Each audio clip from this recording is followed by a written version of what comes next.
Pengertian singkat dari stakeholder adalah individu, kelompok, atau organisasi yang memiliki kepentingan atau dapat dipengaruhi oleh kegiatan, keputusan, atau keberhasilan suatu perusahaan dan juga proyek.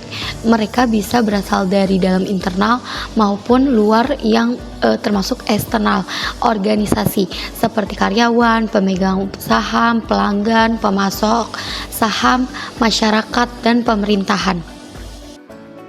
Stakeholder internal adalah individu atau kelompok yang secara langsung terlibat dalam operasi dan pengambilan keputusan sehari-hari perusahaan.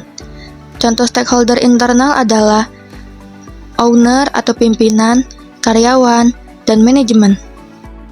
Stakeholder eksternal merupakan individu, kelompok, atau organisasi yang memiliki kepentingan dalam perusahaan, akan tetapi tidak terlibat secara langsung dalam operasionalnya. Contoh stakeholder eksternal yaitu pelanggan, pemasok, pemegang saham atau investor, dan pemerintah. Selanjutnya saya akan membahas mengenai PR harus bersikap apa pada stakeholder. Yang pertama, mampu mengidentifikasi dan memahami kepentingan perusahaan. Yang kedua, mampu memenuhi kebutuhan karyawan. Yang ketiga, memberikan informasi yang jujur dan transparan kepada para stakeholder. Yang keempat, merancang strategi jika terjadi krisis. Yang kelima, menjaga kepercayaan dengan stakeholder. Yang keenam, membangun hubungan dengan media.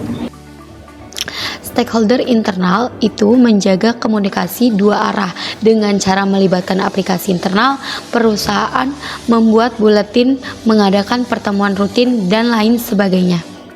Ini saya akan membahas mengenai strategi stakeholder eksternal. Yang pertama ada media massa. Media massa penting dalam membentuk opini publik dan mempengaruhi persepsi terhadap perusahaan. Oleh karena itu, dalam menjaga hubungan baik dengan awak media, kita harus memberikan informasi yang transparan, akurat, dan tepat waktu. Yang kedua ada pemegang saham. Pemegang saham adalah pihak yang memiliki kepentingan finansial terhadap kinerja dan masa depan perusahaan. Untuk menjaga hubungan baik dengan pemegang saham, perusahaan harus memberi laporan keuangan yang jelas dan mudah dipahami, serta transparan sehingga kepercayaan yang telah dibangun akan terus berlanjut dengan baik. Yang terakhir ada pemerintah.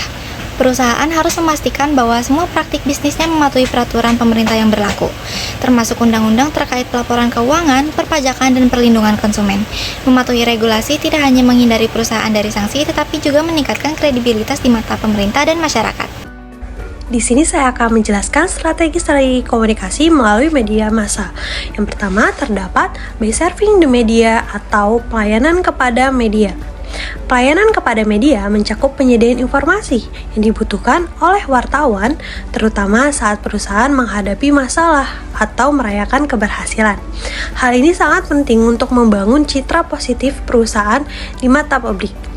Yang kedua, terdapat by establishing a reputation for reliability atau menegakkan reputasi perusahaan agar terpercaya.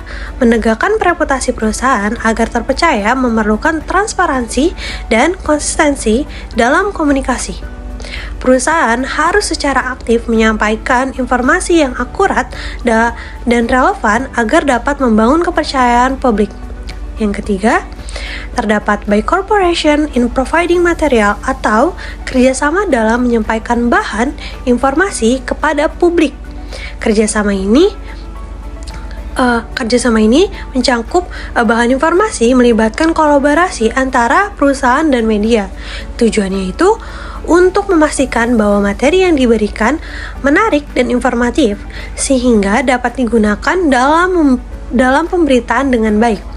Dan yang terakhir adalah by building personal relationship with media atau membangun hubungan pribadi dengan media. Membangun hubungan pribadi dengan media sangatlah penting untuk meningkatkan rasa pengertian dan kepercayaan jangka panjang. Hubungan yang baik memungkinkan komunikasi yang lebih efektif dan responsif antara perusahaan dan juga media.